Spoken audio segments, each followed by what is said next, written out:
Now for our roundtable with our News Channel 5 political analysts, Mary Anna Mancuso and Brian Crowley. So let's start with the topic that we just spoke about with the CEO of CareerSource Palm Beach County. It does not appear that the bill that raises unemployment benefits will pass the House, and Governor DeSantis has not come out in support of it. So Mary Anna, we'll start with you. What are your thoughts on this?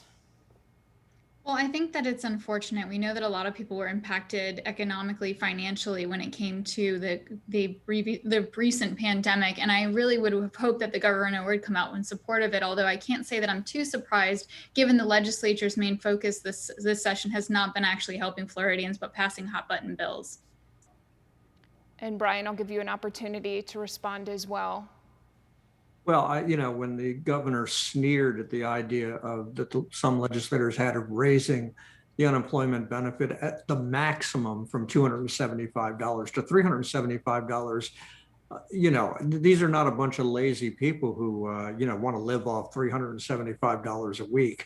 A lot of these people were working hard before the pandemic hit. They unfortunately lost their jobs because of the pandemic, and they're struggling, many of them, and they're behind in their bills, and they're behind in their rent, and they're behind in their car payments. And, they want to work. They really do. And I think it's kind of sad that we're kind of demeaning those people. So in your opinions, do you feel like there's no future to this?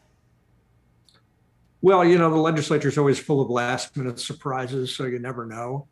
But I think it's going to be very hard for DeSantis to walk back from his comments that he was quite fine with the maximum of $275 a week.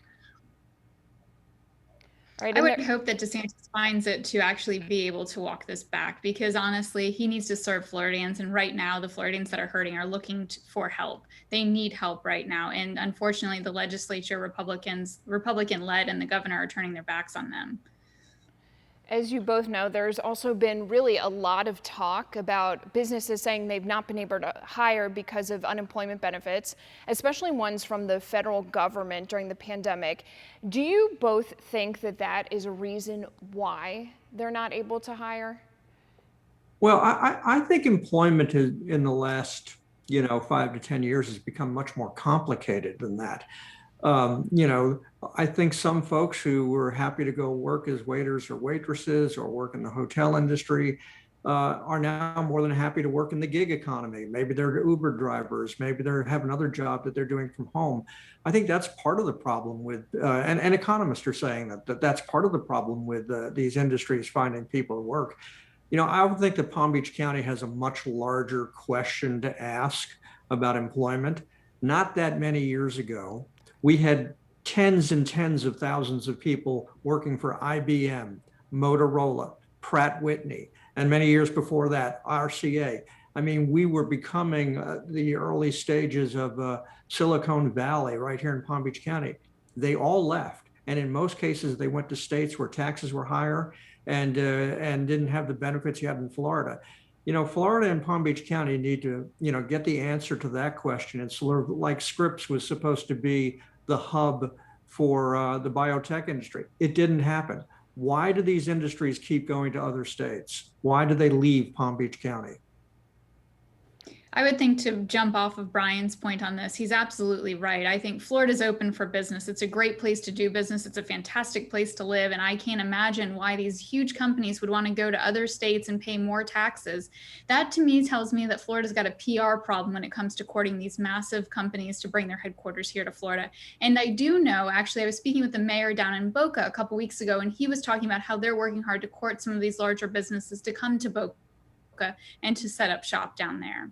So do you think the unemployment issues, and just speaking of employment in general, is very different when you talk about Palm Beach County and Florida versus other parts of the country then? Well, the same industry that's struggling to find workers, we use hotels as an example, even before the pandemic, some hotels were changing where you could check in by yourself, which eliminated somebody working at the desk. You go into many grocery stores, including Publix, and you can find self-checkout. you know, a lot of the jobs that used to be there for, particularly for young people, have disappeared. So it's a lot more complicated, I think, than the people who are pushing the need for jobs are letting on. Well, and not only is it complicated, to Brian's point, but it's also difficult because a lot of the jobs that younger people were taking, we're now seeing some of the boomers take as well. So there becomes like this really like weird kind of dynamic of competition that's transpiring. And then ultimately what happens is the employer's trying to fill the spot and they've got to figure out what to do when they're not necessarily getting the right applicants or enough applicants for those positions. All right, another big topic this week, obviously, has been the fact that we've been following this trial of the former Minneapolis police officer, Derek Chauvin, convicted of murder and the death of George Floyd. Now, right after the verdict was read, we spoke with the president of the Palm Beach County Urban League, who said that really this verdict was a small victory for everyone impacted by recent injustices. Now's the time to come together, he also said. The verdict also came, though, one day after Governor DeSantis signed that anti-riot bill into law. We didn't see any protests here or really on a broad scale, but let's talk about how we move forward from this point. Well, you know, I wish our leaders would lead on this issue in Florida. You know, Governor DeSantis had very little to say after the verdict, and then at one point suggested that the jury may have ruled the way they did because of the reaction. They were afraid of the reaction from people outside. It's unfortunate that our governor would say something like that. You know, there are complex issues. Look, when I was a young kid growing up in Palm Beach County, we were segregated. You know, there was the you know, separate bathrooms for African Americans, separate drinking fountains, separate schools, you know, and that was the 60s. This is not, this is still relatively new. And we need to have some really serious conversations on how we move forward, because I unfortunately am not convinced that despite the verdict in the George Floyd case which I think was a tremendously wonderful verdict, I'm not sure it's going to change a lot. Mary Anna, you have about 30 seconds or so would love to get your response as well. Absolutely. I think the Chauvin verdict here, first and foremost, that was accountability. We saw what happens when the law is broken. The person is held accountable, regardless of where they come from or their race, creed, religion, whatever. Justice is blind, and it was executed as such.